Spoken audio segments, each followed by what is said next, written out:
Que le nom de Dieu soit loué et que son nom soit béni dans le puissant et précieux nom de notre Seigneur Jésus-Christ qui nous a appelés et qui nous connaît par nos noms. Ma prière est que Dieu, dans sa grâce, dans sa faveur, nous soutienne dans ces derniers temps. Alléluia. La parole de Dieu déclare que la parole de Dieu a déclaré depuis plus de 2000 ans que Christ doit revenir bientôt. Et au temps des apôtres, ils ont parlé du retour de Jésus-Christ. Ils avaient tellement parlé du retour de Jésus-Christ à tel point que les gens même croyaient que Jésus allait venir à leur époque.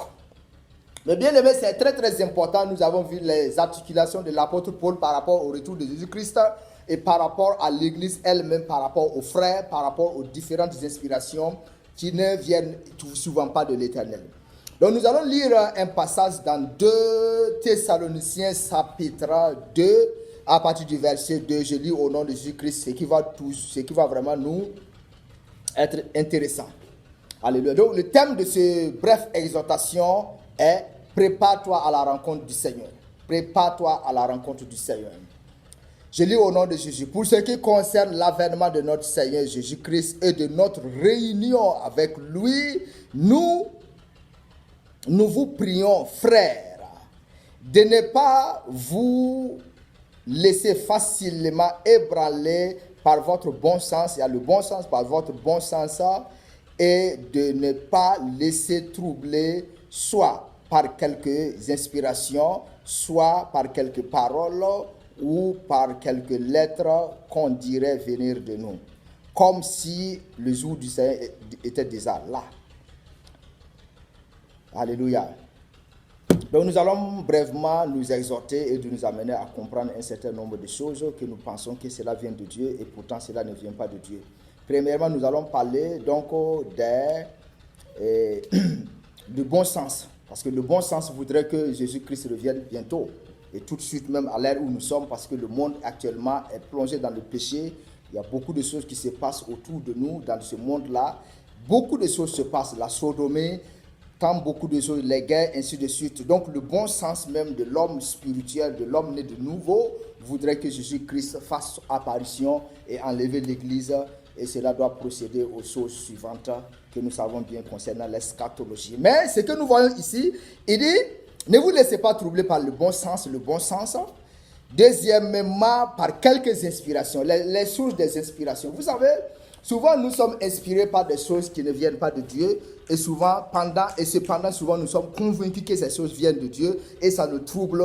Et nous pouvons même faire souffrir des pères spirituels. Nous pouvons faire souffrir certaines personnes, soit disant que j'ai eu une inspiration. Alors que cela ne vient pas de Dieu.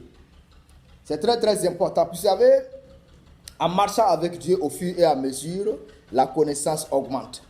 La connaissance augmente parce que la connaissance, il y a plusieurs niveaux de connaissance.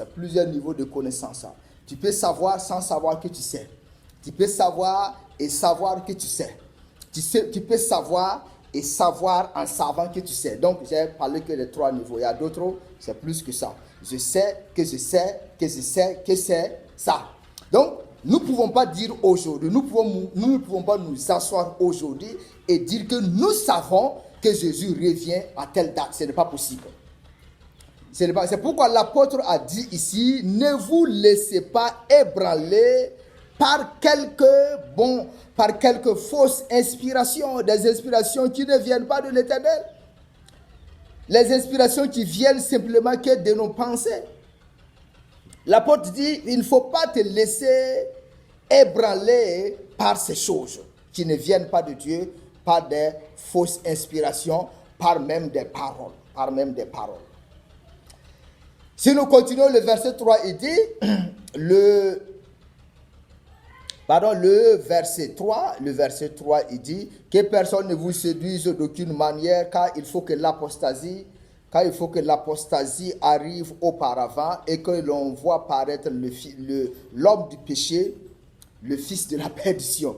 L'homme du péché, le fils de la perdition. Avant que l'homme du péché ne fasse son entrée, avant que l'homme du péché ne s'installe, il faut qu'il y ait l'apostasie. Donc sans l'apostasie, L'homme du péché n'a pas sa place dans ce monde. L'homme du péché n'a pas sa place au milieu des nations. L'homme du péché ne peut pas avoir une place dans le temple. Avant que l'homme du péché ne s'installe dans le temple de Dieu, il faut que ceux qui travaillent dans le temple là l'acceptent. Et Satan fera en sorte que ceux qui travaillent dans le temple soient contaminés par le péché et qui facilitera, et eux vont faciliter les fils de la perdition, ils les permettront de s'installer.